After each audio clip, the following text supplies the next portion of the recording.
Very unusual for myself to be tied behind a structure, so apologies. Just I dús boire chun an própist an Dr. Linda Doyle, fear fear chuin fáilte roimh goléir go colostin na Trinóide a nacht. Bhvalm mar bhuichas a gáil as an ambassador Jan de la Rea as an churra a chuirtling chun bheith pártach dan ócháid speisialta Excellence Spain. Ambassadori a ghuineús le goléir fáilte agus estamos encantados de recibir on Trinity College esta noche. On behalf of our esteemed Head of School of Languages, Literature and Culture, our great colleague Omar Garcia, who is now disowning me for my very bad language, Catherine Barber, and of course our esteemed colleague who will be addressing us momentarily, Ahuvia.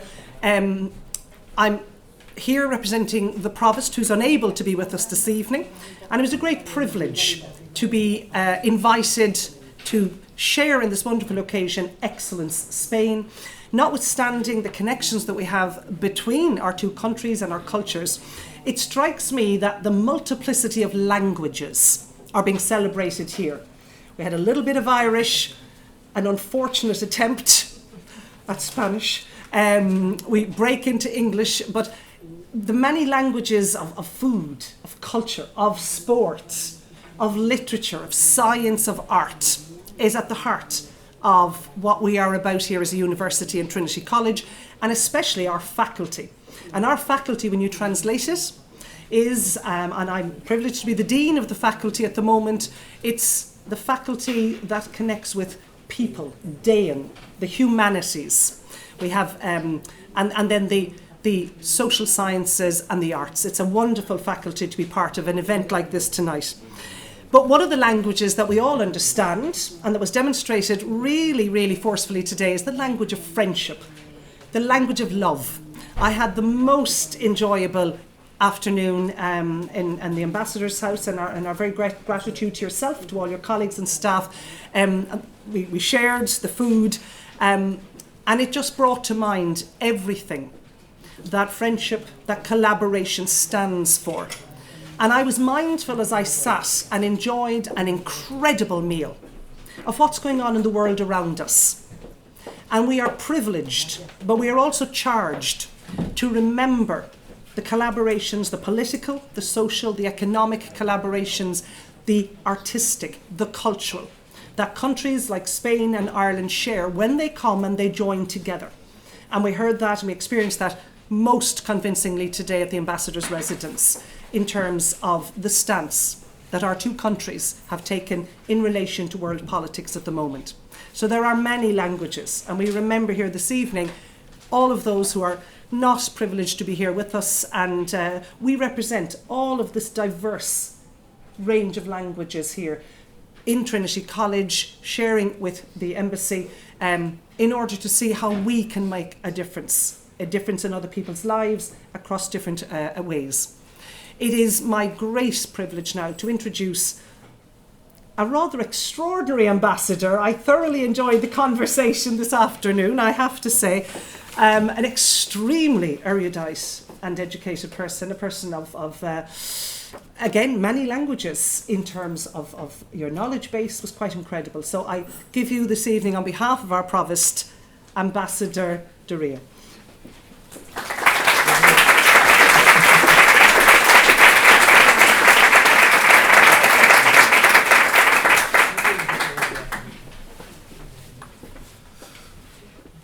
Good afternoon, buenas tardes.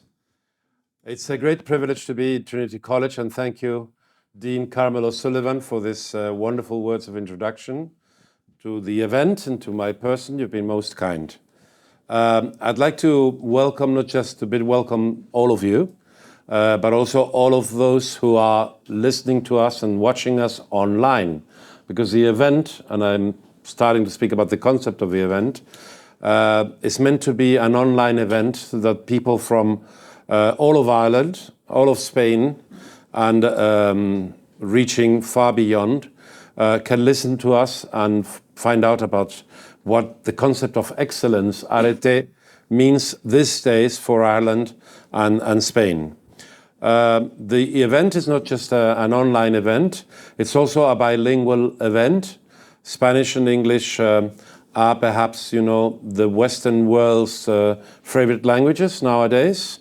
Of course, Chinese and Hindi and other languages elsewhere count with more people speaking them. But in the West, Spanish and English are the main languages. So we wanted you to feel comfortable in both languages and try to understand if you don't speak them yet, or try to learn them. Great acknowledgements and thanks to Trinity College. We wanted a prestigious institution in Ireland to host the first of its Excellence Spain events.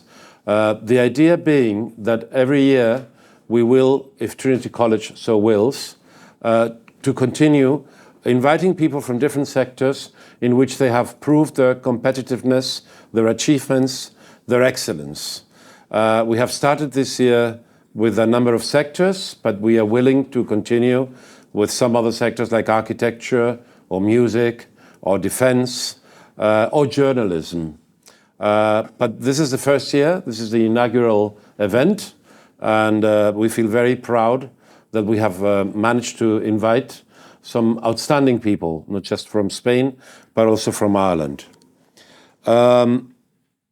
Spain is a very complex country. The whole Iberian Peninsula is an entity in itself, but Spain in particular has a lot of languages, different nations and regions and cities and islands, and it's therefore quite unmanageable in principle.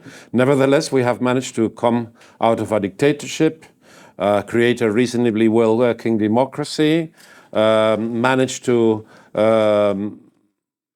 limit the extent of our conflicts in Catalonia, in the Basque Country, in Galicia, elsewhere, and we're still sticking together through thick and thin. So that says a lot about our capacity to overcome difficulties. In some areas, unlike politics, which I have referred to right now, we are legitimately proud of being quite excellent in sports, in culture, in gastronomy, in entrepreneurship, in some of the areas that we're touching on today, as well as in scientific research, where in medical sciences we have also done some very innovative discoveries in the recent years. We started this event of excellence taking into account the concept. Excellence is a Latin word, but the original word is in Greek, areté, and the Greeks were already very competitive people.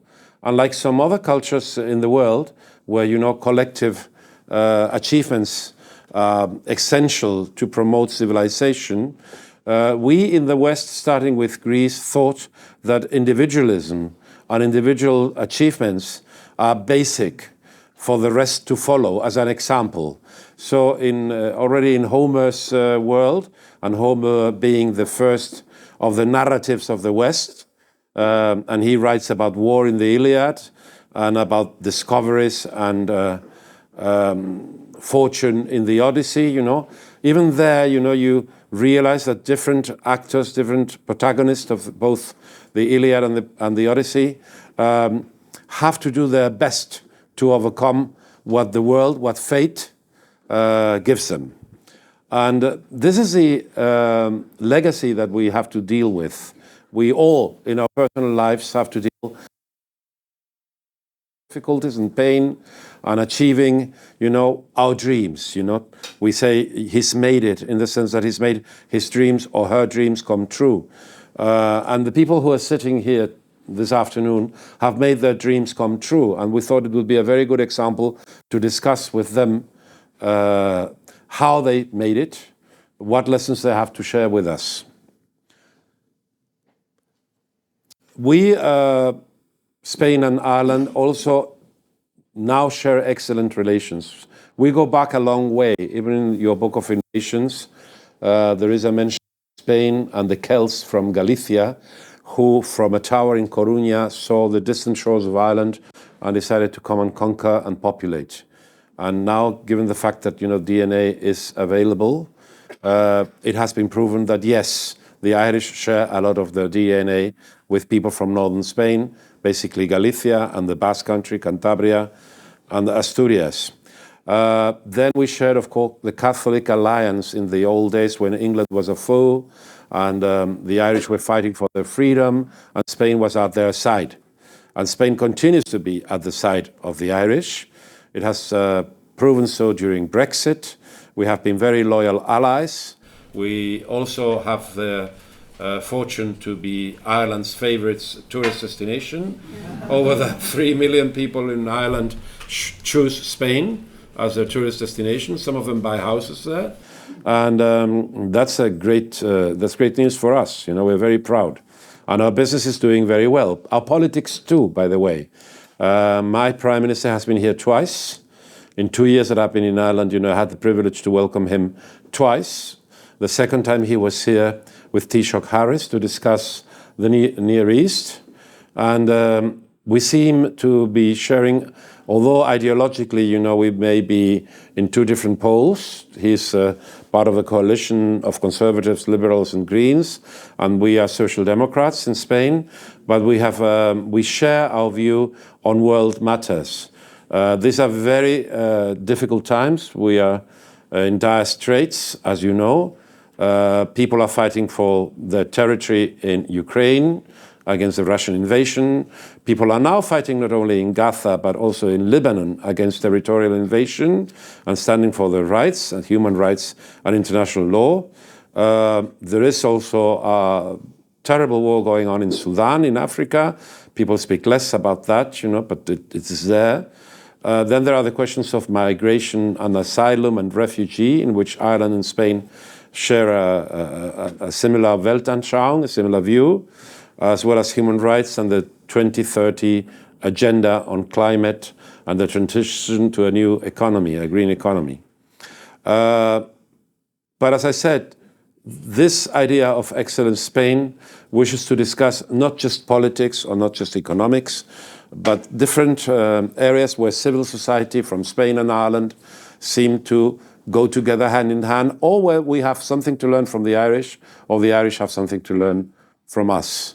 I wish to thank everyone who's put together this event, starting with Christian Font and Soleil Purua, and also wish to thank Ambassador Kenneth Thompson for his willingness to moderate this debate with a number of panthers and tigers and lions from Spain and Ireland.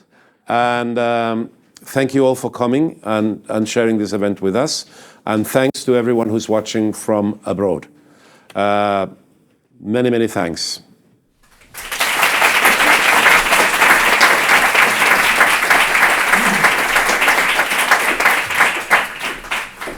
So I was tasked with introducing the actual proceedings, and I'm not going to give you an academic lecture. I want to tell you one thing, really, about the past, and Ambassador de la Riva has already mentioned the Greek past and the Roman past, and its projection, the lesson of, I would say, Iberian antiquity from the past and into the future. And I'll keep my statement very, very short, but just to say that excellence lies at the very boundaries, the borders of the possible, and physically at the borders of the world, as it were. Ancient heroes, I can do that. The Greeks called it areté. Ambassador de la Riva already mentioned that. The Romans, virtus. Mortal heroes in antiquity, you think of Achilles. How could they attain immortality, or at least approach immortality? And the answer was simply by excellence. Perhaps the most excellent of ancient heroes, Heracles, had to perform great labors, and he had to travel to the ends of the earth, indeed to the edges of the Iberian Peninsula. And he was one of the founders, mythologically speaking, of Cadiz, Gadir, Gadera. But I want to talk to you, this isn't Cadiz, about Iberian excellence and a little town in the Iberian Peninsula, just on the edge of Iberian Peninsula, called Italica, or this is modern Ponte. It's a very small town, Santi Ponce, population. I have to read this out, 7,742, because this is the birthplace of the Emperor Trajan, the great Emperor Trajan. And it is the Emperor Trajan that teaches us the lesson of antiquity, I think one of the most important and exciting lessons of antiquity about excellence. This is Rome. Many of you will know this as the Column of Trajan. It's over 30 meters high. At the top nowadays rests St. Peter, but before that it was the Emperor Trajan. And around this, here's another photo. Here is the Emperor Trajan. If we really want to see him, whether that was him or not, you will see that there is a spiral narrative, a frieze. It's actually 620 feet long, and it tells the story of the excellent achievements of the great Emperor Trajan in Dacia, which is far away at the end of the known earth in the Black Sea in Dacia. But here's the problem, and this is my one point, here's our lesson about excellence. This is a narrative, it's a frieze, it's hugely long. It goes 23 times around this 30-meter high column. There it is close up, and there are examples in the dictionary. But if we think about it, what are we going to do? This is 30 meters up and 23 times round the column. So to read the story of Trajan's excellence, you have to run around, pardon my, 23 times, cringing your neck, and by the time it gets to the exciting part, the end of the story, it's too high up and you can't read it. And we have to ask ourselves, what is going on? Did the architect, Apollodorus of Damascus, great architect, build the Forum of Trajan, did he make a mistake? Was Trajan fooled? Most scholars, forgive me for bringing scholarship into this, and I myself don't think so at all. There is something, and here is the lesson. The point is, we cannot see that excellence. We cannot see the statue of Trajan when he was there, or indeed now the full statue of St. Peter up there. Excellence, and this is my point, and this is an Iberian point, because it is the lesson that the Spanish emperor from Italica, that little town on the edge of the Iberian Peninsula, has taught us. Excellence is not something fixed. It's not something that we can hold. It's not something that we can look at and say, point to and say, this is it. Excellence is quite literally something to look up to. It's hard. It's something to aspire to. And it's something that we always try for, but never actually achieve. And with that, I think I will give you the more interesting part of our event, the panel. I'll hand over to Ken and look forward to hearing our exciting panelists. Thank you very much.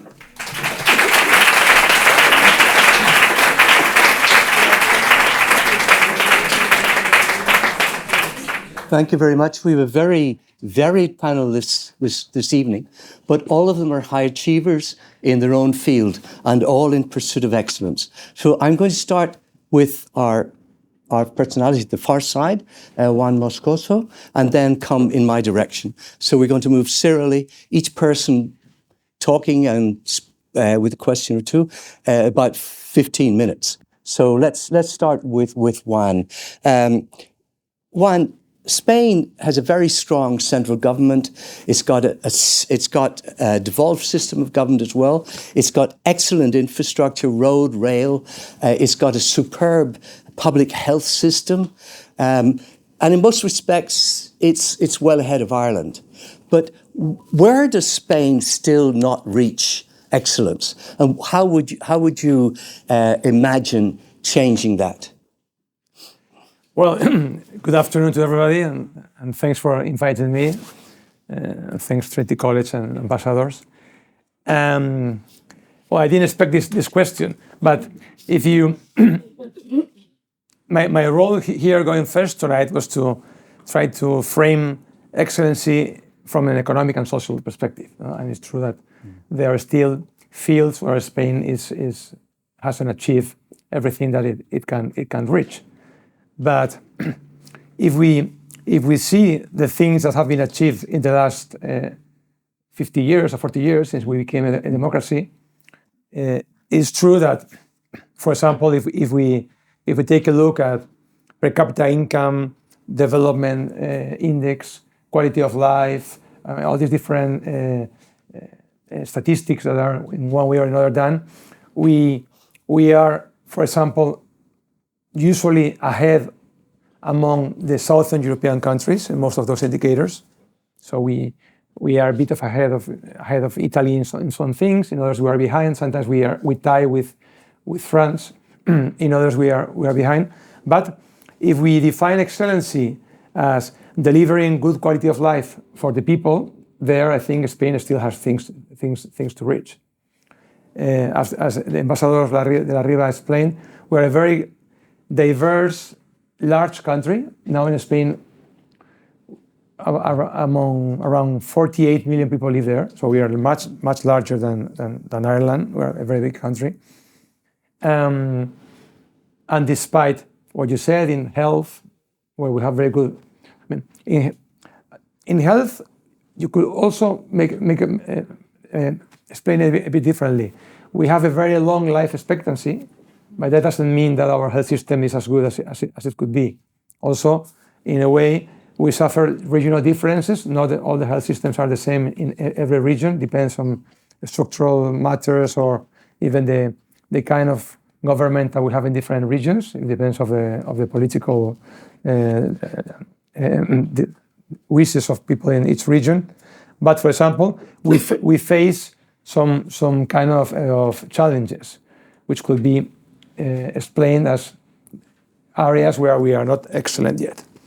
We have a society that is aging. That means that our health system, our elderly care system, and our pension system have to be better tuned up. This is also an ideological question. So it's not tuning up pensions is a different matter depending on who says how, because it's easier to make it financial balance, but it doesn't mean necessarily that it's going to be fair. So this is an issue that is open, like in many other countries. Also, we have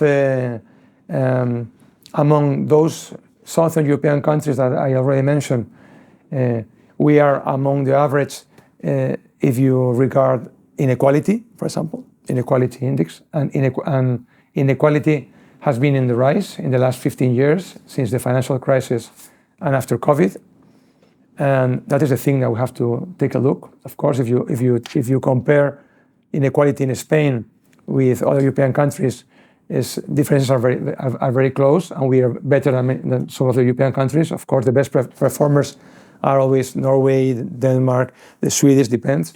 But among the world, we are doing very well, always in the top 20 to top 25, as Ireland, as most of the European countries, plus Australia, New Zealand, Canada, and Korea, basically. Because when you see these things in a wider scope, it's not so easy. We also have a problem regarding climate change and environment. Spain is really drying up. Spain is really at the border of becoming, in many areas, not a desert, but a very dry region and very dry area. We have water problems in many areas. We discussed this, for example, today in lunch. My view is that our production model, the way we generate income in Spain, I don't think, I really believe it, I don't think it's sustainable, not in the long run, but in the medium run or even in the short run, if we keep using water, soil, and other natural resources the way we are doing. For example, in agriculture, and in tourism. I think we're going to see problems in the coming years in those areas. And apart from that, I think we're doing quite well. I think we share with Ireland the lessons from terrible 19th and 20th century. So for Spain, and this is more a general view, becoming a democracy was an opportunity that we couldn't let go by after two really very bad centuries where everything went wrong, both in the economic side and also in the institutional democratic side. And we wasted the opportunities that the Industrial Revolution created. We wasted opportunities that the liberal revolution, the Enlightenment illustration brought to other European countries. We had many wars. We had a regime that lasted 2 centuries where landowners, the Catholic Church, and really very authoritarian sectors control everything. And I think becoming European and becoming an open social economy for us brought opportunities that we are just using them. We are still a young democracy. We're an old country, an old nation, 500 years old since everything got together. I'm from Navarra, from Aldona, but very young in democratic terms. So many of the things that are happening now in Spain are happening because it's the first time that we live in democracy, and we are learning to deal with them. And I think we have a very bright future in Europe, and just playing or following the manual that we see in the economy in many ways. Thank you very much. Spain is often described as a nation of nations, and we see a lot of coverage in the Irish media about the tensions between Madrid and regions like Catalonia and the Basque Country. Sometimes there are very forced comparisons made about in relation to the British and Irish problems and Northern Ireland, which don't really hold up. Can you unravel for us what this problem actually is in Spain and how you see it evolving? President Sanchez has often talked about Spain moving towards a federal model. How will that evolve? The pressure seems to be coming from the autonomies rather than something that the central government is in the driving seat. How do you see that evolving in the future? And can it be encompassed within the terms of the 1978 Constitution? I think I could come to Trinity College and lecture a course with that question. It would be a good. You are invited. Good opportunity. I will have to do some studying also before, no? Well, this morning I went with my family who are over there to visit the Epic Museum. This is impossible in Spain. I mean, there is no way you can have an Epic Museum in Spain where everybody feels comfortable with an explanation of the country. We don't have a common history about the Civil War. It doesn't exist. We don't have a single shared memorial about the Civil War. We don't have anything similar to that or comparable to that for the 19th century. We don't even agree if Napoleon's invasion was a good or a bad thing. So I think these are examples of how complex Spain is. I come from Pamplona, which is also part of the Basque cultural region, but we are in a different community, which is also a complicated thing. As I said before, this is the first time in our history that we are living all together, but under democracy. We've been living all together for many, many years, many centuries, but not really allowing people to say what they were thinking or feeling. And this is not so easy to do. Spain, in a way, is more than federal. It's confederal for certain regions, like my region and the Basque Country, and for other regions, it's a very centralized country.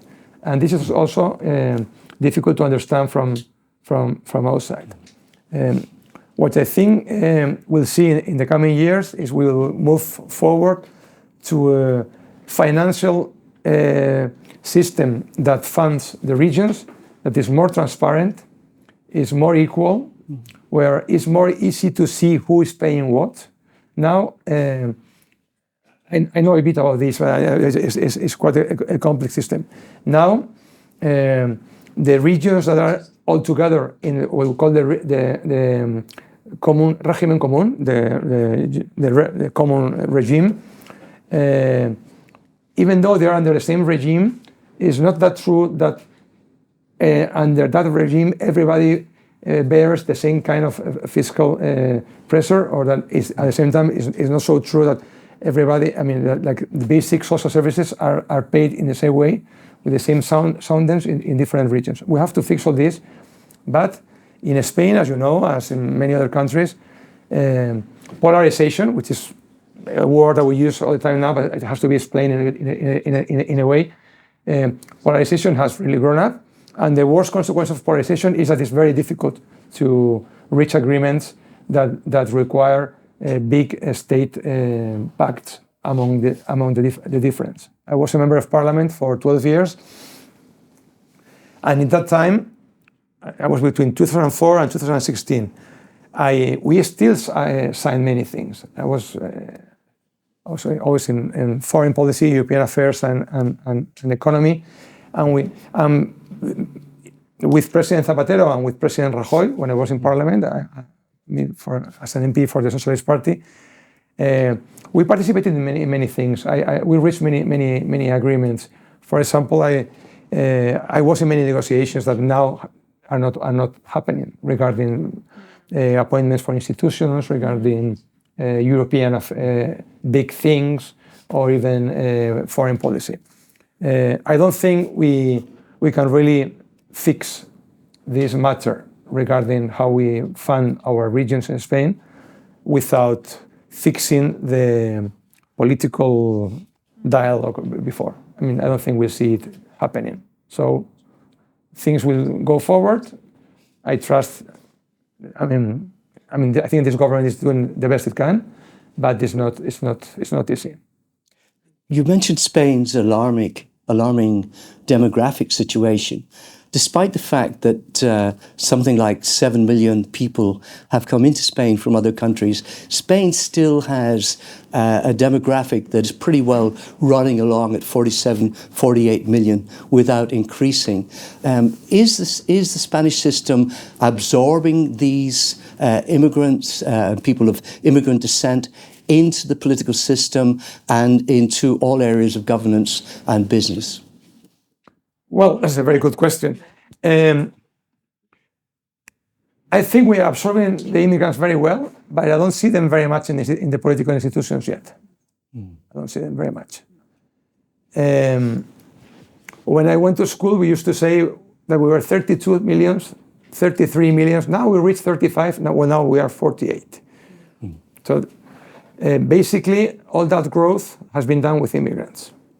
If you take a look at the statistics don't show very well, I think it's good, how many immigrants we have absorbed or integrated, or whatever you want to use, because most of them, I mean, those 12 million, 13 million, which is more than the third or a quarter of the actual population, all have citizenship. And once you become citizen, we don't have, and it's a good thing, we don't have statistics about those things, which will be not a very democratic thing.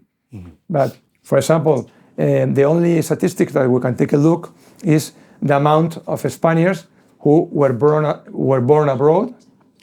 Most of them were born abroad because they were immigrants, except a couple of maybe 10 sons from diplomats and this kind of thing. So, and there you see that for example, now 1 out of 4 young, I mean under the 18, 1 out of 4 has a father or a mother who was born abroad. Yeah.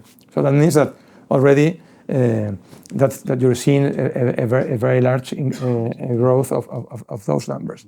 Also, we have a very fast track system to get nationality if you are from Latin America. So if you look now at the statistics of foreign people living in Spain legally, you see the first ones are the Moroccans, because they don't get nationality that easy, or they decide not to do it because there are a different kind of of immigration. I think they are like 1.5 million. The second group is Romanians, because as EU citizens, they don't get the passport, so they are a very large group, like 500,000. And then the third group is Venezuelans. But why Venezuelans? Because they are the last arrivals from Latin America. But if you could go deeper, you will realize that there are maybe 2 million people who came from Ecuador and are now Spaniards. And from many of those countries, we have also a very strong population. Still, if you take a look at the Spanish demographic pyramid, it doesn't look at all as a pyramid. It looks as a rombo, no? How do you say it in English? No?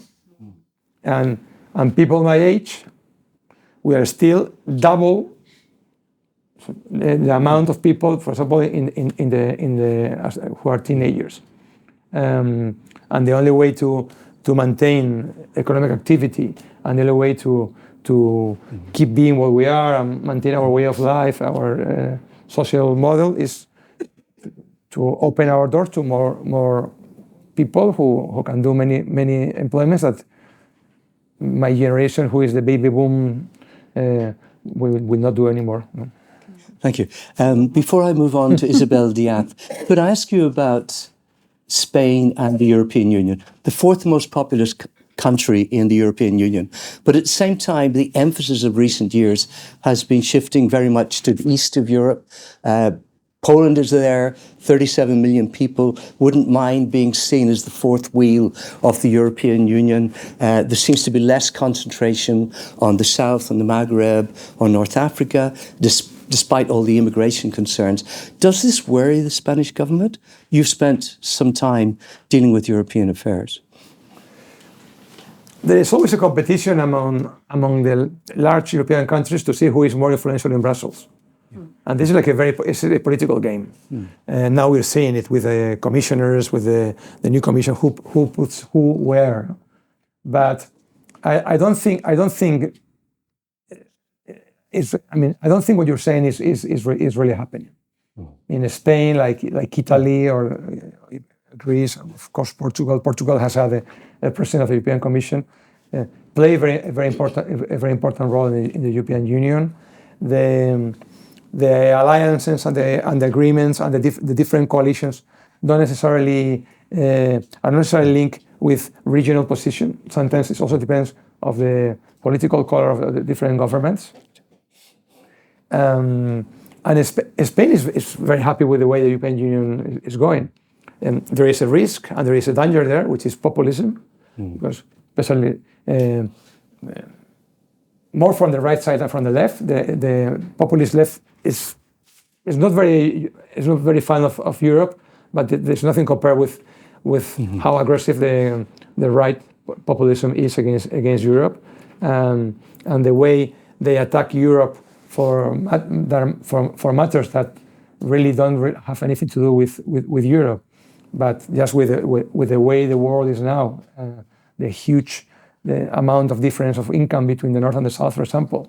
I don't think you should blame Europe for having so many people knocking the door to come in, but neither Spain nor Portugal nor many other countries will be what we are, or could be as wealthy, as prosperous, or with all those problems we discussed before, without the European Union. In fact, I'm old enough to remember the Spanish transition.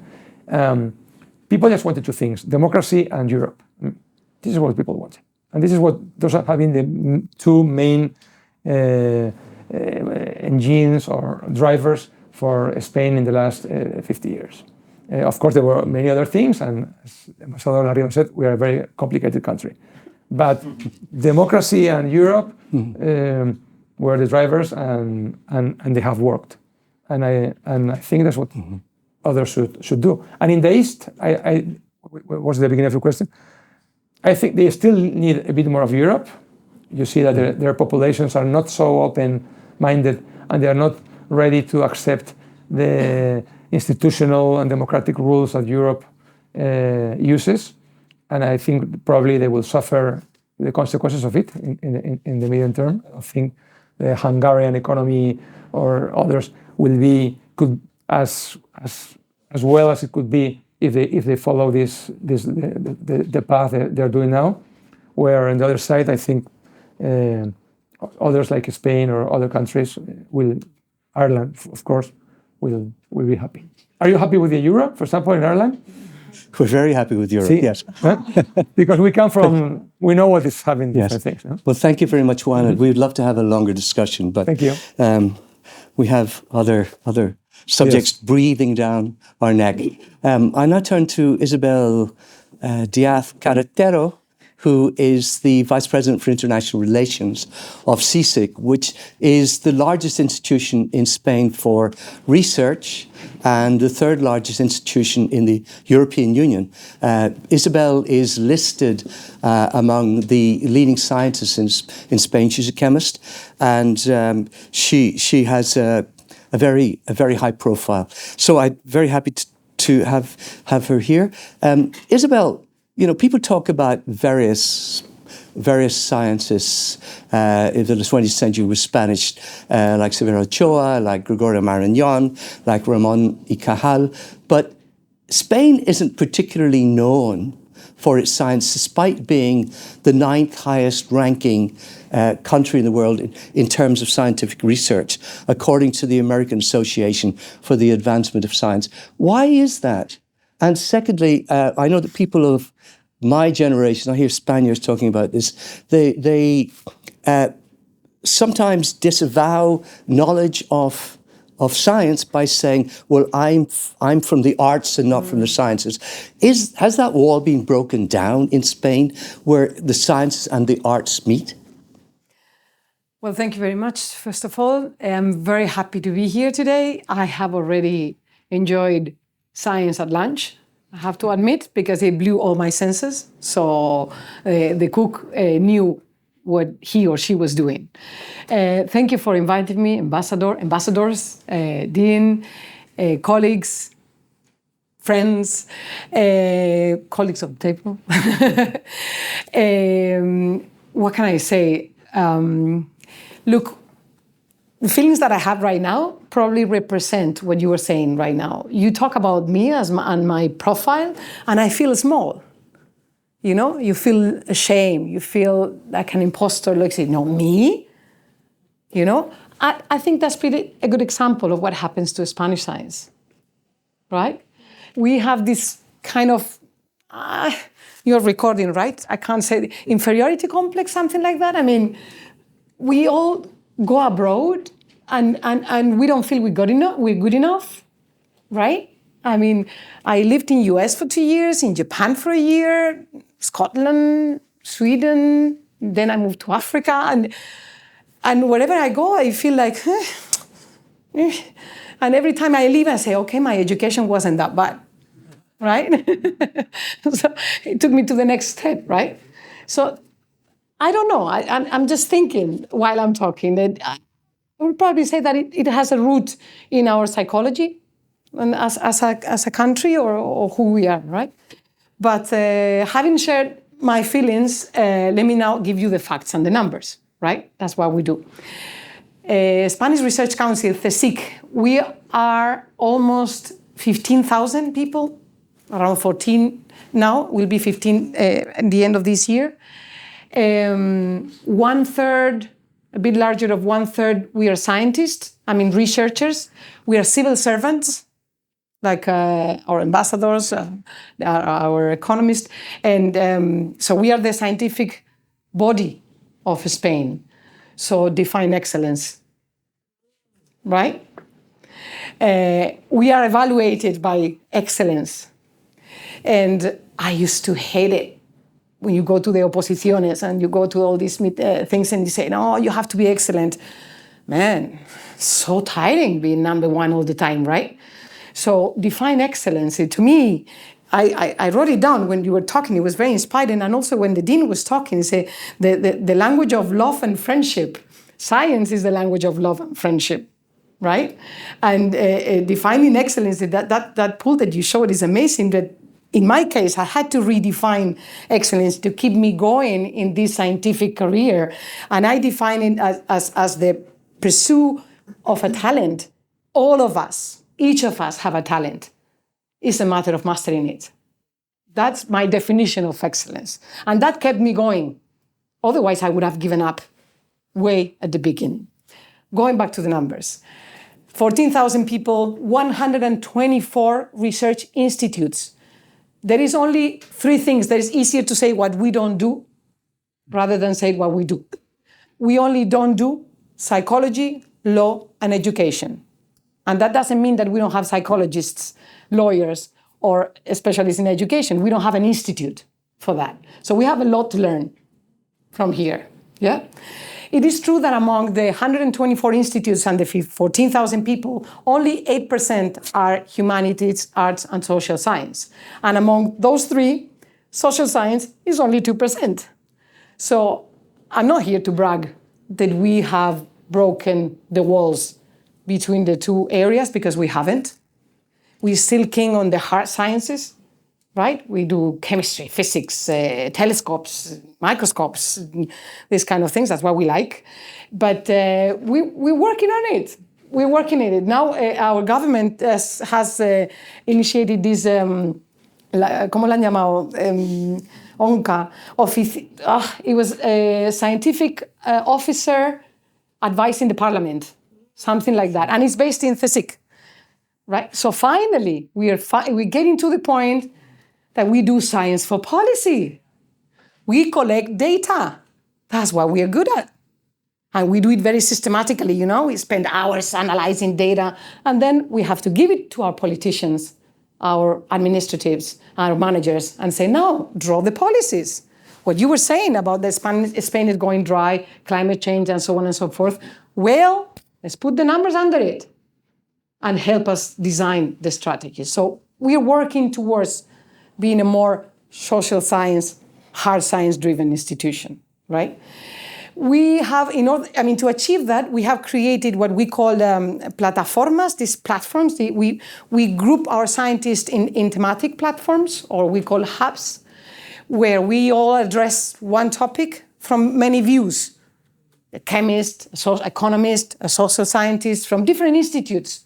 And that is rather new for us, because we are not multidisciplinary by nature. We are divided by institutes, by topics.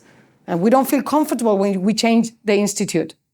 So now they're forcing us, the institution, I talk as the institution as if I'm not part of it, right? But we are designing platforms to group together. So as the strategy of international cooperation, this transversal approach to do science is the key to go to Europe. I mean, we have to, because Europe is only giving funding if social science is transversal. Right? So we have to do it, and we're working on it. Thank you very much. You yourself are very much involved in practical research. You describe yourself as having spent your life manipulating molecules, and you were hugely involved in combating disease in the Rift Valley in Ethiopia. So you work very closely with the Spanish Development Institute, which is part of the Ministry of Foreign Affairs. Is that something that your agency does widely?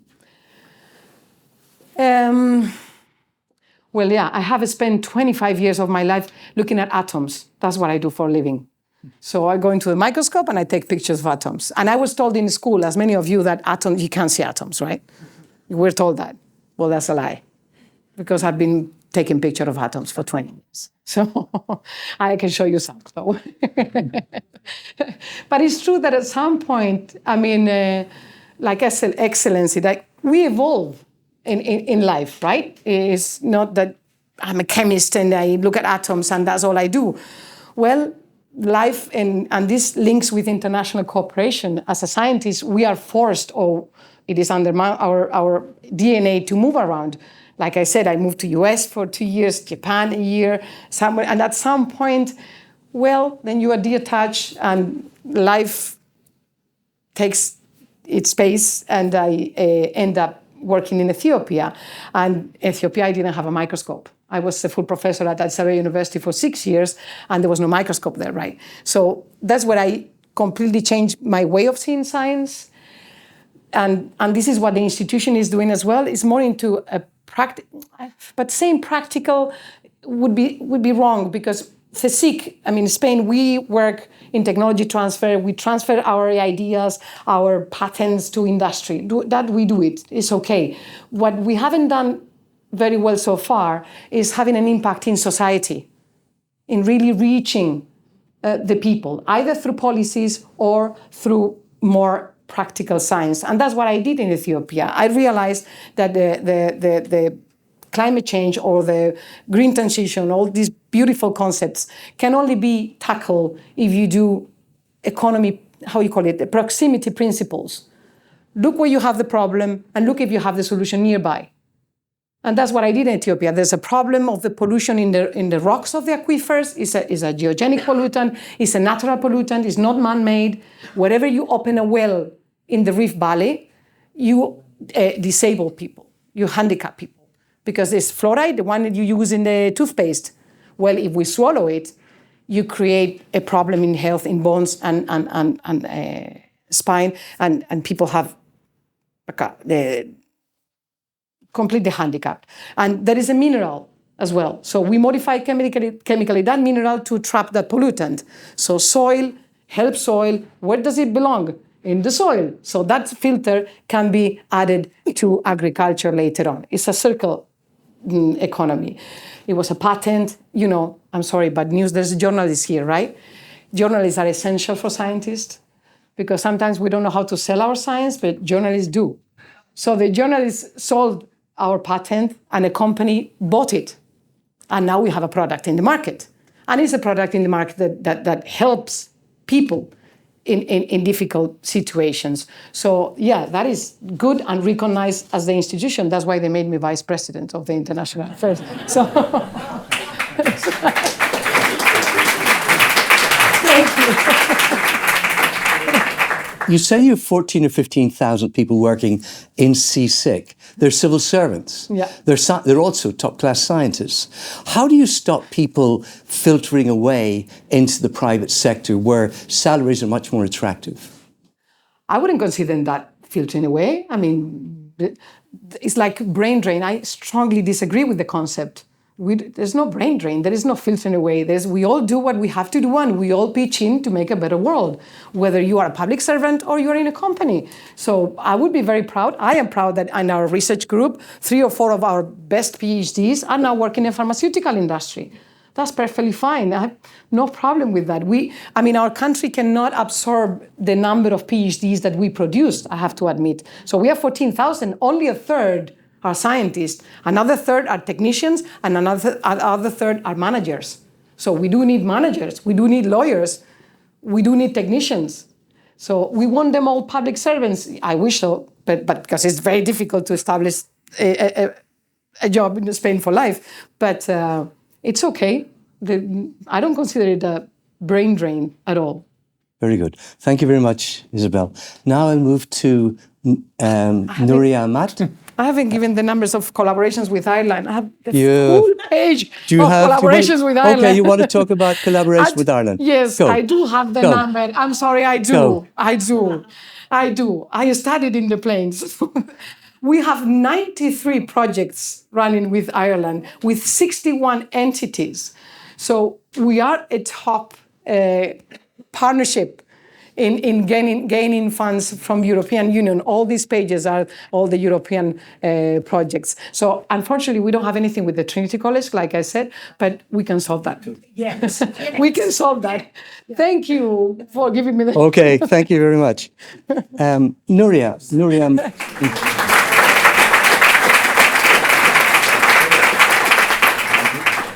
AMAT, you're quite well known in Ireland, probably not to your knowledge, because you were shortlisted for the Impact Prize for Queen Cocaine quite a few years ago. You went on later to win, exactly. You went on later to win the Ramon Llull Prize. You won the City of Barcelona Prize.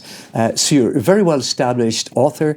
Some 15 novels, many essays, several books of poetry. You describe yourself as an activist.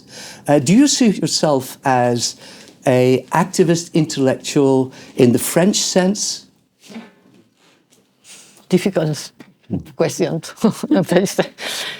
I am a little French, poco. ¿Quién me traduce? Nadie. Espera, que eso tenemos que...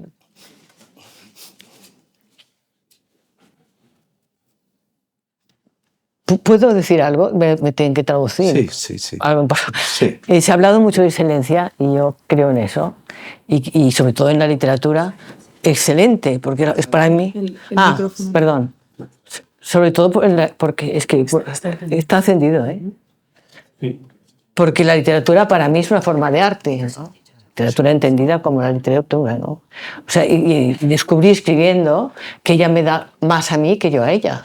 O sea, precisamente es como una cadena que se retroalimenta. Y bueno, entonces, claro que ahora hay el nivel de cultura, bueno, la palabra cultura me pone un poco nerviosa, pero el nivel de cultura en España, y sobre todo de literatura, vamos, no es tan elevado como ha sido en otros países, entre ellos Irlanda. Bueno, lo fue también España, por supuesto. Pero ahora no, hay cantidad de, a ver cómo explicarlo esto, de envidias soterradas, ¿no? Bueno, lo dice Juan Goytisolo, está aquí escrito. Juan Goytisolo, cuando le preguntan por la escritora actual, es que me sabe mal decirlo a mí esto, por la escritora actual que es más valorada en España, él dijo, yo no estaba delante, es Nuria AMAT, que sí preguntaron, Nuria AMAT, pero está, bueno, hay un paternalismo machista que le está haciendo daño. Y esto pasa en España y en otros países, ¿no? Y la literatura, así como, vamos, muchos de nosotros no podemos vivir sin leer. Claro que a mí es un alimento leer, ¿no? Para lo que puede hacer a lo mejor en otro momento. Y bueno, y algo que no se ha hablado y que no hablamos tú y yo el otro día, es que, y se está publicando bastante sobre esto, que la inteligencia artificial acabará con la escritura. Yo estoy convencida, porque he puesto ejemplo, bueno, acabará. Sí, bueno, ya lo veremos. Yo tengo esta hipótesis. Mira, en mi otra faceta profesional, que he sido profesora de Information Science, pero bueno, en castellano, claro, me dieron una bolsa de Pittsburgh y en aquel momento ya empecé a escribir sobre los sistemas expertos, que es el inicio de la inteligencia artificial. Mi hija, que está aquí, ya sabía, porque leía estos libros además, ¿no? Y bueno, y depende por dónde va, pues sí, porque a ver, ¿qué hay? ¿Qué trae un libro? Hablemos de la narrativa, que es más sencillo en este caso, o la poesía, pero sobre todo la narrativa. ¿Qué aporta? Aporta pues un placer de lectura, que lo puedes tener en un concierto de música de la que te guste y buena también, en la pintura, cualquier tipo de arte. Yo lo contemplo así, ¿no? Pero también tiene otra faceta que a mí me toca muchísimo. Siempre hay un contenido en los libros que escribo. O sea, siempre hay algo que no digo, ahora escribir sobre esto para llegar a esto. No, me sale casi espontáneamente, ¿no? Por ejemplo, esta novela, Ahuvia Kahane, que en realidad es traducido el título, bueno, de otra... No, se titulaba Reina de América, pero entonces apareció una novela de Pérez Reverte, una misma editorial que yo, y le pusieron Reina de América. O sea, esto ya es como... Hay una competitividad absurda entre la literatura, porque, en fin, no hace falta poner los mismos títulos, ¿no? Entonces, se va a acabar. Yo he hecho pruebas, por supuesto que no la utilizaré, pero he hecho pruebas con el chat GPT y queda... Al escribir sobre este tema, al estilo, puedo decir al estilo Beckett, y lo hace el estilo Beckett, ahora lo hacen todos, al estilo Proust, y lo hacen al estilo Proust. O sea, entonces, bueno, a mí ya he hecho toda mi biografía, ya está hecha, la literaria, pero me sabe mal, porque claro, no vamos a leer el Proust de Beckett. Hay la escritura de Beckett en el chat GPT. Bueno, esto es un punto que ya lo leéis en la prensa, se habla en los medios, etcétera. Y volviendo a este libro, bueno, sabes que los escritores tenemos una cierta afinidad con nuestra vida, pero yo me aparto, no digo, voy a escribir, salvo alguna ocasión, las memorias, por ejemplo, pero si no me aparto y hago pues una historia, ¿no? Yo estuve viviendo con mi marido unos meses en el Chocó, no sé si conocéis Colombia. El Chocó es es la selva. Si alguno recuerda esta avioneta, pongo el ejemplo porque es interesante en este sentido, esta avioneta que cayó en la selva del Chocó, con 4 niños caídos, ¿vale? Pues era donde estuvimos nosotros viviendo 2 meses sin nada, o sea, una cascada para ducharnos, pero no íbamos a hacer el hippie, no, es que yo me llevé una maquinita de escribir, mi marido también, que era escritor, y allí escribíamos, ¿no? Entonces es un país que quiero bastante. Cuando voy al conflicto, la guerra, porque ha habido guerra en Colombia, y asesinatos, vamos, ya lo sabéis, cuando hubo la guerra dije yo tengo que escribir sobre, como un acto de amor, porque realmente toda obra que hacemos es un acto de amor, tiene esta parte, no quiero ponerme cursi, pero es verdad, das más que lo que recibes, pero tampoco es verdad, porque recibes mucho cuando das mucho, ¿no? Entonces, bueno, pues empecé a escribir este libro sin contarlo, yo nunca cuento mis libros antes de que se publiquen. Empecé a escribir este libro, el escenario es un escenario que conocía, claro, del Chocó, y allí inventé una historia. Bueno, y como conocía a los personajes, yo invito a leer este libro porque la gente de Chocó, puedo hablar como, ¿no? La gente de Chocó son gente que llegó, esclavos, que compraban, pues, y lo traían de cualquier lugar, y allí se afincaron y viven, pues, como viven. Pero tienen sentimientos, son estupendos, o sea que no puedo decir nada mal, al contrario. Entonces, hasta el punto de, bueno, escribí este libro que hace referencia, pues, bueno, pues a una historia en aquel tiempo de Colombia en guerra y que yo apuesto porque esto se acabe, que por cierto se está terminando. En un momento dado, bueno, ¿por qué está publicado aquí? Bueno, entonces el libro se salió en... Lo que hago a veces es publicar los libros en España y luego... yo digo España sin prejuicios, en España, sea en Madrid, sea en Barcelona, en San Sebastián, donde sea, y luego publicarlos también en cada país de América Latina, porque he tenido esta suerte, tú lo sabes, ¿no? De que sin que yo conocerlos, los escritores como que me raptaron, literariamente hablando, ¿no? Y como amiga, como persona. Como este libro tuvo bastante repercusión y bastantes reseñas,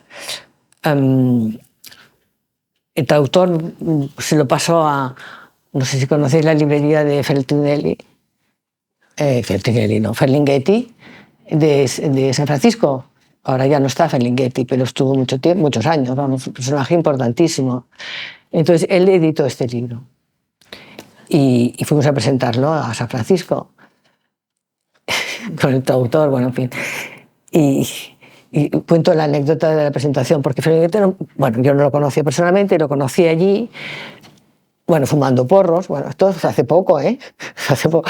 Entonces él me presentaba el libro con la cabeza clara, eso sí. Se sentó en un taburete al lado y íbamos haciendo preguntas y bueno. Y al cabo de un tiempo, pues murió. Y ya está. Y este libro también tiene repercusión. O sea que... Pero nada más, yo no, ojalá pudiera vivir de mis libros, pero no es mi objetivo, porque lo que te da dinero en ese tipo de trabajo es peligroso, porque a veces cambias de estilo precisamente porque sabes que vas a ganar dinero. Yo no lo hago esto. You are both Spanish and Catalan. How do you define being Catalan? There are many different definitions given to being Catalan. Does it mean... Ser catalán. Ser Catalan. What does that actually mean for you? For me, ser bastarda. ¿Ser qué? Un poco bastarda. Yo soy catalana porque los catalanes somos así, o sea, independientemente de lo que hagas. O sea, somos, bueno, de donde yo nací en Barcelona, tengo amigos catalanes, pero claro, también puedo decir que soy latinoamericana, porque he estado muy cerca, y Latinoamérica también ha estado muy cerca de mí, o sea, que en este sentido, pero yo nunca he dicho soy catalana y esto es lo que, no, soy pues catalana, barcelonesa, y soy como soy. No me apunto a una nacionalidad. Quiero las ciudades en las que he vivido, claro. You wrote a book several years ago called Sanatorium, which you basically were involved and very concerned with the whole question of populism. You had been in Venezuela just before that, but obviously you were influenced by events in your immediate environment and elsewhere in Spain. That book ended with Europe committing suicide. Do you think that your vision, as presented in the book, has been justified by events that have happened since it came out in 2016? acontecimientos en Cataluña, ¿te refieres? In the world. In the world. Esta es la idea, porque no es solamente Cataluña. Claro, he leído bastante de estos, bueno, dictadores ya, que no hace falta ni señalarlos, porque hay dictadores en el mundo y ahora han vuelto a renacer de repente, o sea, como si fuera primavera, vamos, asesinos, muchos, vamos, casi todos. Y no vamos a hablar de política, pero es así. Y cuando escribí El sanatorio, que era el año que estuve en Madrid, tuve una amenaza, fue en Madrid, bueno, estaba contando esta mañana, ¿sí se acuerdan? Y allí escribí parte del sanatorio, lejos de Barcelona. Y era pues una forma de que pudiera el lector entender lo que es el populismo, que por ejemplo el editor me dijo, ¿qué es el populista? Yo dije, bueno, no sé, pues, claro, ahora todo el mundo habla de populismo, pero el populista era, no quiero la comparación soliosa, pero puede ser Putin, puede ser Hitler, pasa que estos asesinan, ¿entiendes? Pero bueno, pues empecé este libro, es muy difícil explicar, es una novela, pero como escritora estoy implicada en esta novela, ¿no? No se puede notar o no, pero sí que estoy implicada. ¿La has leído? No. No. Bueno, estoy implicada. Entonces es como un retrato sin quererlo tampoco, quererlo. Si yo, por ejemplo, digo, quiero escribir sobre esto y me tiene que salir bien, no es la manera, ¿no? Nunca es la manera, no es como cuando cavas un clavo y no puedes, ¿no? En la literatura pasa un poco lo mismo. Entonces dejo hacer y me pongo a escribir cada día y salió este libro, que luego ahora dicen que es mi mejor novela. Pero claro, a ver si presenta el premio Impact, pero no está traducida. Unfortunately. But you mentioned Samuel Beckett, and in your book, your autobiography, which I have read, you mentioned Beckett quite a few times. The Julio Ortega, who's a Peruvian critic, compared your writing style to Beckett, but you actually met him when he was in Berlin directing a production of Krapp's Last Tape. He, of course, 100 years ago would have been... ¿Me entiendo cuando hablo? ¿Se me entiende cuando hablo? Sí. Esto es una anécdota, bueno, para mí. Sí, 100 years ago, you tuve would una have met suerte him increíble, here. sí, con esto. Durante un año a mi marido le dieron, hace muchos años de esto, yo estaba embarazada de mi hija mayor, le dieron una beca importante en Berlín, que daban a los escritores en aquella época. Y bueno, estaba embarazada. Estaba con él, escribíamos, y entonces me vine a Barcelona y él me dijo ya por teléfono, oye, he conocido a un actor que se llama Rick, ¿sí?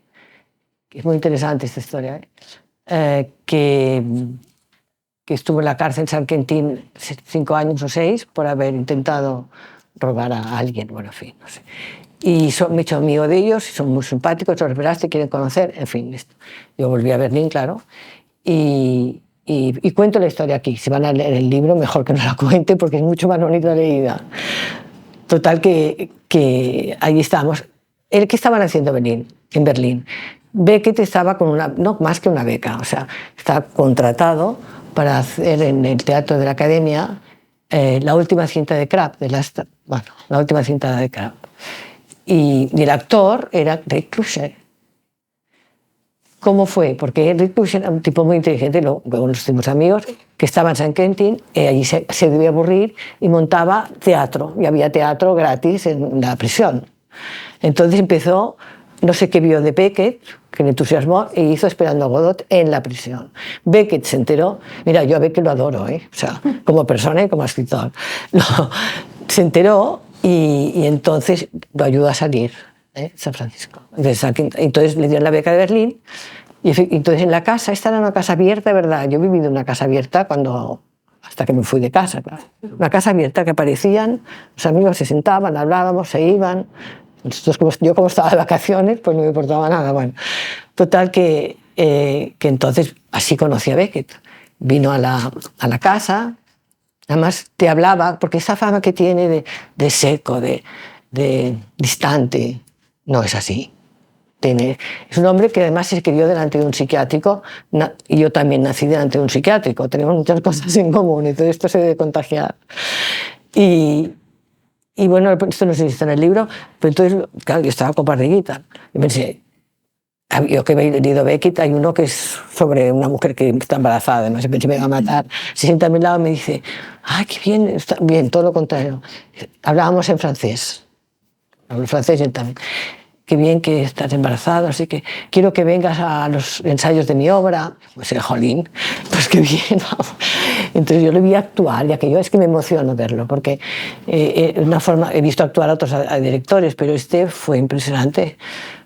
Entonces estaba Rick, simpáticos, todos simpáticos, nos reíamos, vida normal, bebían vino, yo tal vez menos, bueno, yo no bebía, claro. Y entonces empezaron los ensayos en la academia del Cluster.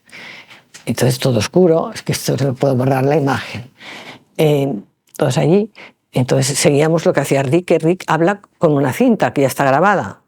Esta es la obra. Entonces yo veía, lo llamamos Sam, yo no lo podía llamar Beckett, Sam, para los amigos Sam. Entonces lo veía que estaba lejos, un poco lejos, mirando, tomando notas, así en oscuridad, y luego se me acercaba, ¿qué te parece? A mí, tenía entonces, ¿cuántos años tenía? 23 años, 24. A mí me preguntaba, yo le decía muy bien, perfecto, bueno, no le podía juzgar a él. Y así creció una amistad que no continuó, porque ya me vine a Barcelona, tuve la hija, ya no iba a París tanto, pero bueno, yo tengo la gran suerte de que por mis libros he llegado a muchos escritores que admiro. Eso sí que es importante. Es como tener una familia, bueno, entre otros ya sabes, ¿no? Sí. Well, 100 years ago, you would have seen him marching there in the front quad or playing cricket out of the back. So you're in good company tonight with Samuel Beckett. Thank you very much, Nuria AMAT. Now I'm turning to our...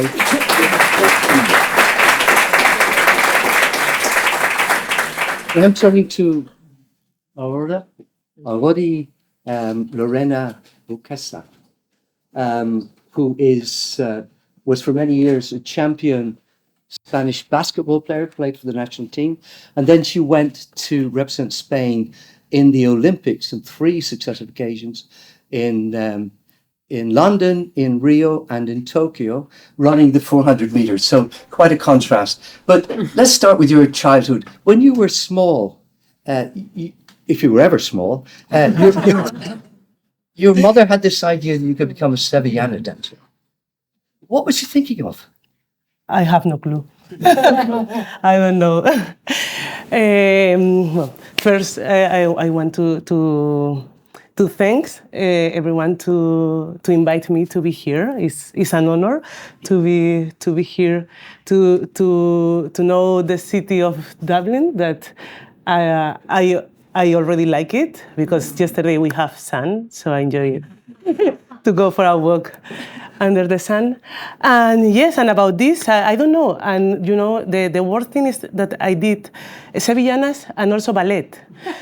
And so if you see my long arms trying to do this, it's a little bit awkward. But no, I think it was my fault because, of course, when you are young, you want to do the same sport than your colleagues, than your friends are doing. But my mom really want me and my siblings to do sports, to do something. So yes, we start. I did start with ballet, and then I changed to basketball. It was not my choice. The thing was that my teacher said to my mom, like, okay, maybe you should find another sport for Auri. So it was not, and of course I was tall, so basketball. So yes, but I think that the smarter things that my mom did, I don't know, because I'm a daughter of migrants from Equatorial Guinea, and my mom knew that it would be nice to for me to do some sports also as a way to feel more included, I think, in the society. But you went on then to become a basketball player, and you were in the Spanish team for a number of years. And then at a certain point, you decided you wanted to go in another direction and become an athlete. Now, why on earth would you leave a job? Because it was a job in a team with a fixed income, your social security being paid for, and decide to go on this lonely journey as a 400 meters runner. I mean, 400 meters is sprinting to the point of extenuation. Yes. Why did you do that? I don't know. Again, I have no clue. But yes, it was. It was again not my choice. I think I was playing basketball, and I was training in the sports center, the National Sports Center in Madrid, and there was also the place where the athletes were training, and they saw me, and they said like, okay, maybe you can run 400 meters, but of course, as you said, this is really a hard event. But I heard an athlete saying that with this kind of event, you don't choose the event choose you. And I think I'm so happy to be a 400 athlete. I think I'm a little bit masochist. But also I think they described really well my personality. Also, being a 400-meter runner, you have to train hard. You have to believe a lot in your skill, in your capacities, and you need to keep going until you think you cannot doing it. So yes. The Irish people in this audience are probably looking at you and saying Adeleke. They're thinking of Rashida Adeleke, the Dublin runner, who runs 400 meters. She's just turned 22. If you were to meet Adeleke this evening, you were her forerunner in every sense. You have become an icon as a child of immigrant family, a black person. What would you say to her when she's in Dublin? She's often met with these questions: where are you from? And she says, well, I'm from here. But where are you really from? Do you get that kind of questions? And how have you dealt with it? Yes, I have this question a lot during my whole career. I think sometimes for children of migrants, people, it's a little bit difficult to grow feeling that you don't belong anywhere. Of course, in my case, it was a little bit hard feeling, even if I did start, since I think the first time I was part of the national team, it was in 2004. So I was, I think, like 14 years old, and I was representing Spain until now. Yes, but you know that some people doesn't consider you as Spanish because you are black. But at the same time, the other migrants didn't consider you neither as African, you know. So you are always between two worlds, and it's a little bit difficult. But in 2017, I moved to Switzerland, and it was the first time when I met Euro-African athletes like me, feeling like they felt like as Europe, and also I'm so sorry because of my English. But yes, they were living more or less the same life as me. So then you realize that there is more people that they feel like you. And also I think it's so good to have role models that they talk about this kind of topic, so you don't feel alone. Sometimes it's so nice to feel that other people experience the same things as you. And I think because with Adeleke, we also, I think when they became, or when she won silver at the European, she had these kind of bad situations. But I saw that she saw up and she was talking about this, and it's good because then the next generation also will have her as a role model. You have now formally retired from competitive athletics. Obviously, you're continuing to be an athlete, but you've also got this other side to your portfolio, which is you're very active as a social worker. You have trained as a social worker. What does that give to you in introducing young people to sports and to getting them engaged? Yes, I think I'm a social worker also because, as I told you before, my parents moved to Spain when they were young. They were struggling a lot, but what they did was to help also when their situation was a little bit better. They started to help other people. So I learned since I was young the social responsibility. Yes, perfect. So yes, and I think as a social worker and a athlete, I try to mix both passions. And now my goal is to try to help people through sport. I'm running a project with children that they are living in foster residence to teach the positive values and the positive skills that sport can teach you. And at the same time, I'm trying now. My other goal will be to help athletes. With the athletes, sometimes people see athletes as, okay, you can do everything. They are never tired. They always keep going. But the reality is that we suffer a lot with mental health. We suffer a lot with anxiety. There is also a lot of eating disorders. There is also problems. These are hard, but abusos de poder. Abuse power. Yes, and also sexual abuse. So yes, we need to talk about this topic. We need to protect the athletes, and we need to be there for them. We're talking about excellence here, and clearly you're excellent in your field. But why do you think that Spain is so excellent in so many sports? I mean, clearly football, but tennis, golf, cycling, just every sport. I mean, thank goodness from an Irish perspective that there's a sport called rugby.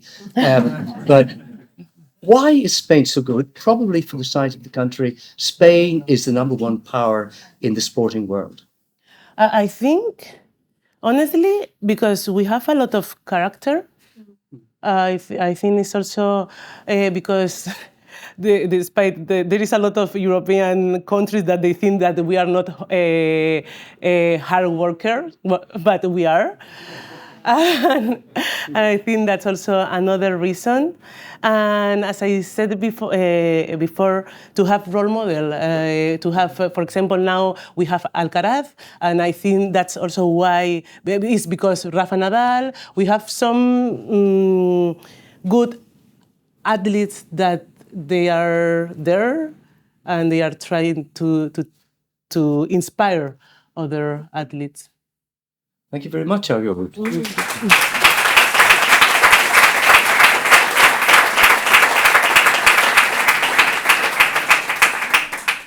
Well, now I turn to the only Irish person on the panel. I thought this was going to be easy because, given Spain and the Mediterranean diet, I thought I was going to be asking Paul about the Mediterranean diet. Good God, no. About his favourite salads and so on.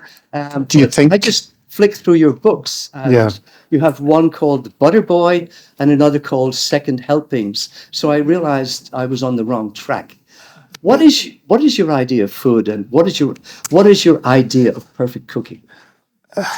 I mean, this is actually, first of all, I want to say I'm privileged to be up here. 3 million Irish people go to Spain, and I'm the one that's sitting here. So I'm lucky. And when I mentioned to my friends that I was going to the ambassador's residence for a fantastic lunch, first thing they did was their Ferrero Rocher.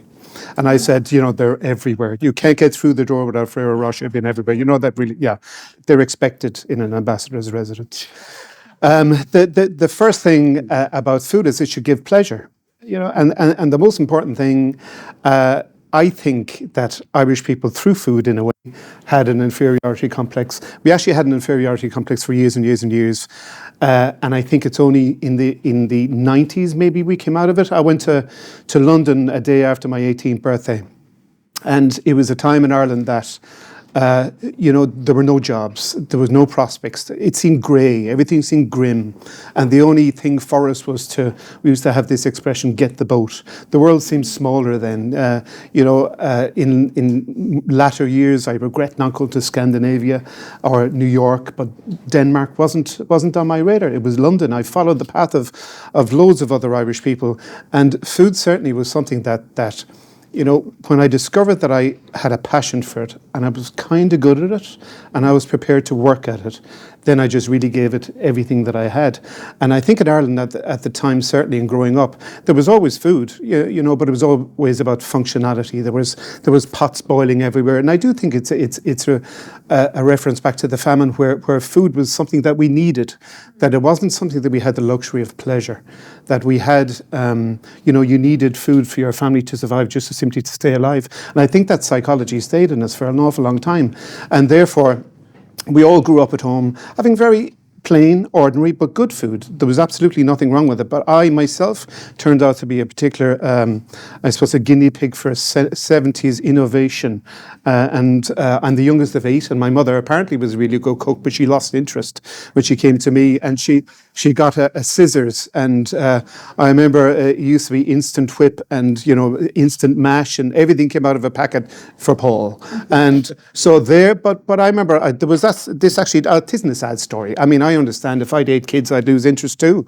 But I remember going to France. I was in the Scouts. I was the worst Scout ever because still can't tie a knot. But I do remember there was a welcome dinner. And I was 14, and I remember what we had to eat still. It was a chicken in a tarragon cream with pilaf rice. And I was going, what the hell is this? This is magic. And it stuck with me forevermore. And that was something that ignited in me a love of food. And then I was very lucky. I mean, I'm in Trinity now. My father would be very proud. But it certainly wasn't the case that I did any study whatsoever. My father was a chemist, and he wanted any of us, to take the chemist, to be a chemist. And we all went, no, thank you very much, and did anything but. But I was lucky that after my leaving cert, I ended up in a kitchen on a scheme. I didn't know what to do with myself. And luckily, you need somebody in your life, a mentor. And there was a really brilliant, kind chef. And sometimes you need kindness, because kindness makes you persevere, makes you want to do better. And he just introduced me. He was a really wonderful chef, rack of lamb, these real French classics. And this in Dungarvan, I'm from a town of 8,000 people. And, this was the closest thing to a fancy restaurant. But he was a beautiful cook. And he made me want to be a beautiful cook. So once I found something that I loved, my problem is that I couldn't find anything that I loved. And I used to unpack the boxes in the summer in my father's chemist. And I just hated being in the counter. I hated being confined. I don't know. But yet I work in a kitchen, which is absolutely confined. But when I went into a kitchen, I just found there was an energy and a camaraderie and a speed and this exhilaration in the kitchen that I just absolutely loved. I wasn't sporty at all. I mean, really, I was the guy who wore the anorak and wasn't picked on the team and had to walk around the pitch. And I was happy. It was okay. I just wanted to be warm and cozy. So in a kitchen, I was warm and cozy. And particularly in Ireland, it rains all the time, so you want to be dry. So anyway, and then I discovered something in myself, and that was the ability to work hard. And there was a goal, and the goal was to make my family proud, to make my father proud, And at 23, I became a head chef of a 2-Michelin star restaurant in London, and I just dug deep and worked and worked and worked and worked. And then I did that for 9 years under a really charismatic is the wrong word. He was legendary. This Greek man called Nikola Dennis. And he was kind of famous in London in Chez Nico. And everybody was going, do you really work for him? But actually he was quite kind. He was kind to us, but he was really firm.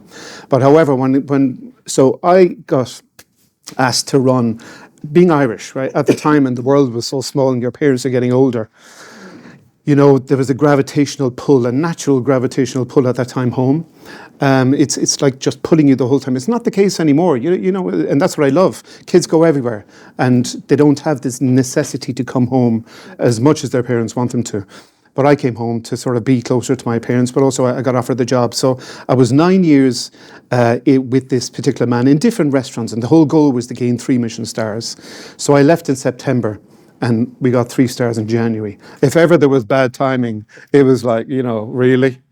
But, however, I reached the point in my life where I had enough of fancy food. I kind of wanted to do something more democratic, something that gave me pleasure, something that sort of, good cooking isn't about fancy food. It really isn't. The most important thing is in a restaurant is laughter. Because if people are laughing, they're happy, they're clearly enjoying the food, and they're going to open more wine. So that's good business. And so, I was really happy to come home, but also I was really happy to kind of unlearn all the things that I learned and simplify everything. But that really links me in with Spain an awful lot. I want to quote Anthony Bourdain, because for us, he's the god. A chef who can write and travel, because we can't really travel, we're stuck cooking. Most of the time. Again, things are different now. But he said any reasonably sentient person will look at Spain, come to Spain, eat the food in Spain and drink the wine in Spain and fall in love. And if you don't, there's something seriously wrong with you. And that's what happened to me. And I did. And I started, the simplicity of the food, I wanted to leave all that fancy food behind me. And, there were two things. The simplicity of the food, the full-on flavors, without being hot, it was just the character. It was full of character, is what it was. But also the conviviality, the sound of Spain, and that's why we're very similar. The Irish and the Spanish. I think the gregariousness of us, both nations. I went in a Camino. I started doing Caminos, but the most recent one, you wouldn't think like I'm a fella who does Caminos, but I do. I get fit just in time. So, but I'm always last. But the lure of the food and the wine gets me up to the top of the hill. So we travelled, 5 of us, all boys kind of the same age, and we did Portugal, 4 nights in Portugal, walked up from Porto, and then into Spain. We really wanted to go into Spain, so we made a very sort of adventurous crossing of the Minho River on a boat with on a kind of flimsy, actually, I have to say, but 2 dogs, and then we landed on the sand and we jumped onto the sand, and that was exciting, wasn't it? But Portugal, it was quiet, really friendly, food was great, we loved every minute of it, but you could hear Spain. You could hear Spain because we landed in the sand, and then we walked Guarda is where we were heading towards, this little town. And as we got close to the village, you could hear this, like, at first it was a hum, and then we could hear, it kind of became like this. And even if we didn't know where we were going, well, we didn't really, but we followed the noise. And then we ended up in the square, and it was lunchtime on a Friday, and we just said, this is it, we're here. And, we had vermouths and then beers, and then we had to check out the wine.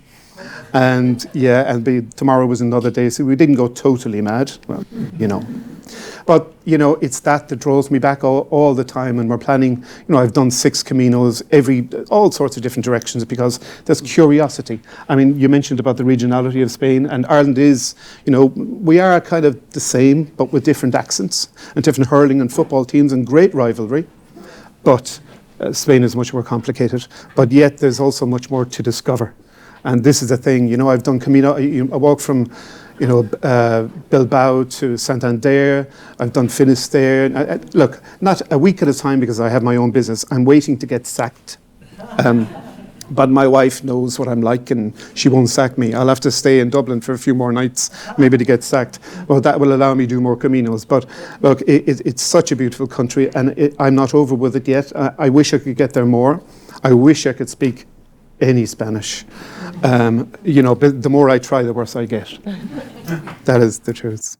But apart from the hardship, because there's immense hardship involved, and it takes a lot of discipline to be getting up every morning and walking 20, 25 kilometers, then you're faced with those meals, which sometimes can be very rich. You start having chocolate, churros at breakfast, and at dinner you can have cocido montañés. Yes, These all are of it. not exactly health foods. My book wasn't called Butter Boy for nothing. Yeah. See, you're a lifetime of training for this kind of arduous. You had to do arduous training. I had to do arduous training in eating and drinking to practice for the end of the community. You see, it's like a carrot. It's like the most beautiful carrot ever. You're really tired. You're on 28 kilometers. But actually, I'll tell you a small story. is that you know a good restaurant. You know. Again, it's about noise and mood and everything. One particular day, again, I think it was the next day, but we did 28 kilometers and it was hard enough and we were kind of tired. But I passed by a restaurant and I said, lads, I have to go to the loo here. But when I went into the loo, I kind of noticed all around me, all locals. The food looked amazing. The buzz was incredible. It was 1 o'clock during the day.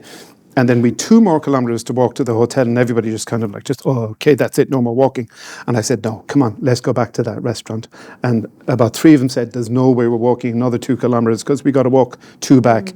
But I persuaded them and it was worthwhile. And it was one of the best experiences because you can feel the happiness in a room. You can feel, the food is good. You watch what they're eating and you know the people who know food, which is the Spanish, it's ingrained in you because it's more than just something to eat. It's pleasure. And it's pleasure after that you deserve after a hard week's work we do, Ireland has come on an awful lot and I'm very proud of that. You've written a couple of books with recipes, but at the same time you say you don't like recipes.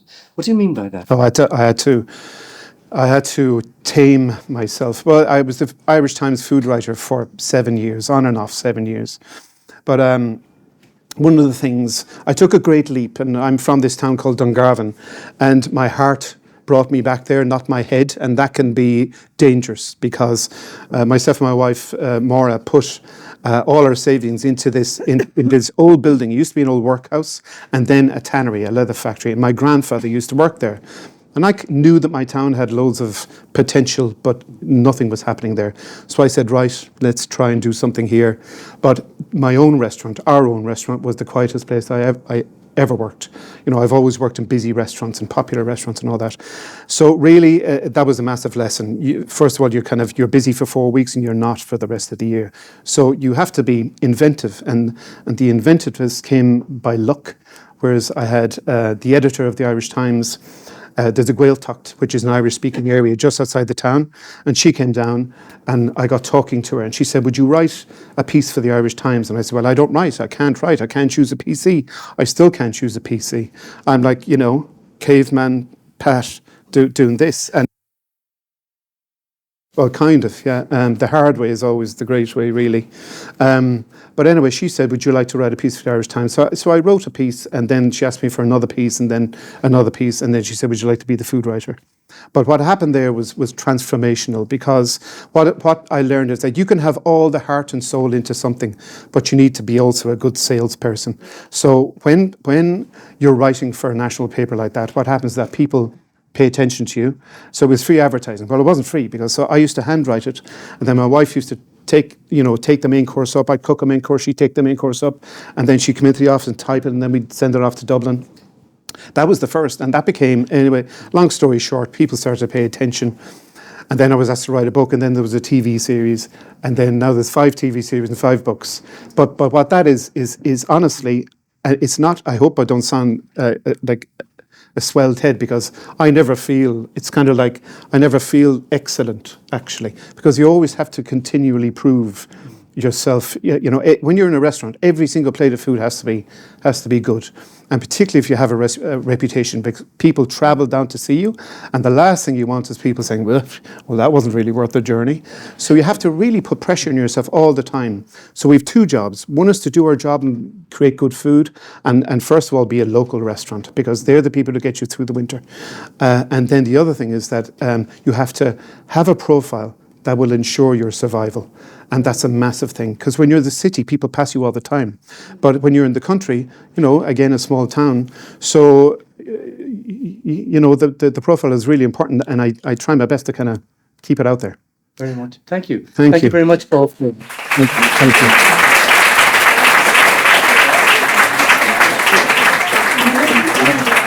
Well, thank you very much to all our contributors. Unfortunately, it was a little bit rushed, but I hope that you all had a sense of just the polyvalent nature of our group here, how Aurora has used this expression, sin esfuerzo, no hay recompensa. Without effort, there's no reward. But it's much more than effort. It's, at the end, it's a love for your subject. It's a love to attain the best out your chosen area, and that's what all of you have managed to do. So thank you very, very much. Thank you.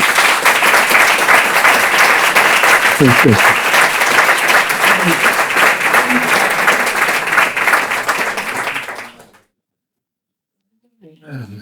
Yes.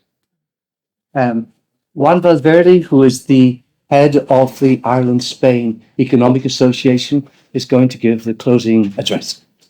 Thank you very much. Thank you again, everybody, for coming. I've been asked to say a few words.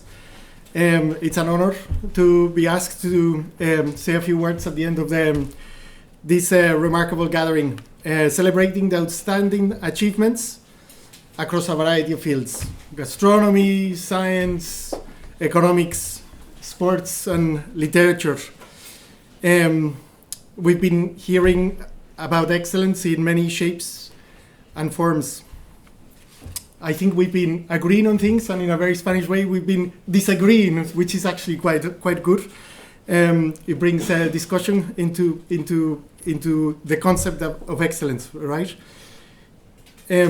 Excellence is not, and I think we've been hearing all along during the evening, it's not about outperforming others.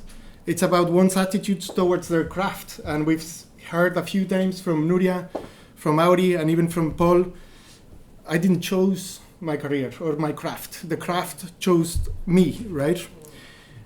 So it goes beyond just efficiency. It's about your dedication, it's about your motivation, and it's about values. And today we're here in order to share those values that have been connecting us for years, as Carmel was saying. But this connection is not new, as we've been hearing from Ahuvia. And Trinity College, obviously, was mentioned, stands as witness of long history of shared values between Ireland and Spain, either through genetic analysis of archaeological remains or in the Liber Gabala or Heron, or the Book of Invasions. We see how ancient or truly bound is. Just last week, we marked the anniversary of the arrival of the Spanish Armada into the Irish shores. And that was a history of Irish people supporting Spanish sailors that sought refuge. But this was because of shared values. And by the way, we have a trail there, the Cuellar Trail, which is a beautiful example of how Irish people looked after Spanish and shared values and protection and bringing that camaraderie. In Spain, in return, has reciprocated through history, welcoming Irish men and women, whether during after the flight of the Earls or after many of the Irish rebellions, right? We've been a home for a lot of Irish exiles, particularly during the 1700s, 18th century. And they actually had an immense impact on the Spanish culture in areas such as literature, with Inés Joyce and Blake's talking about feminism in the 1800s. In medicine, Timoteo Scalan being one of the first people making inoculations of smallpox and working with Balmis on the first campaign of vaccination across the Atlantic into Latin America. William or Guillermo Bowles in Spain, a naturalist, expert in mining, and one of the first writers of natural history and geography of mining in Spain. Or Bernardo Ward, who is actually part of the government and reformed a lot of economies and modernizing Spanish economies through various proposals, very strongly linked with the Dublin Royal Society. Our shared history lays fertile foundation for continued collaboration today, but also for tomorrow. And currently, as we've been hearing, Spain is one of the most prolific European partners in terms of research in the European research framework. And obviously, Ireland is one of the most important markets in terms of tourism, right? Per capita, there's 3 million Irish coming into Spain. But we also see fruitful business collaborations. And that's what the Ireland-Spain Economic Association is all about. It's about Spanish companies that they're based here trying to integrate themselves, but also about the Spanish entrepreneurs that they're making a little bit of their contribution to the Irish economy. And examples are across many sectors: infrastructure, roads, airports, fuel depots in the airport, tunnels, you name them, energy, banking and finance, pharmaceuticals, with Grifols having made big investments in here, and of course, food, right? So, but as we're on the theme of excellence, yet I aspire that we need to do more, right? And this is the essence of excellence. Always trying to go one step further. Excellence is not a destination; it's a journey. So tonight, I invite you all to take the next step and to try to explore new ways in which we can collaborate towards the future more closely in a shared pursuit towards excellence. And of course, also let's take a few steps together towards the senior common room, where we can enjoy some excellent Spanish wine, kindly hosted by the Spanish Embassy, and we bring end to this splendid gathering to a fitting close. Many thanks to the Spanish ambassador, to the Spanish members, Instituto Cervantes, and Trinity College for hosting this event. Thank you very much.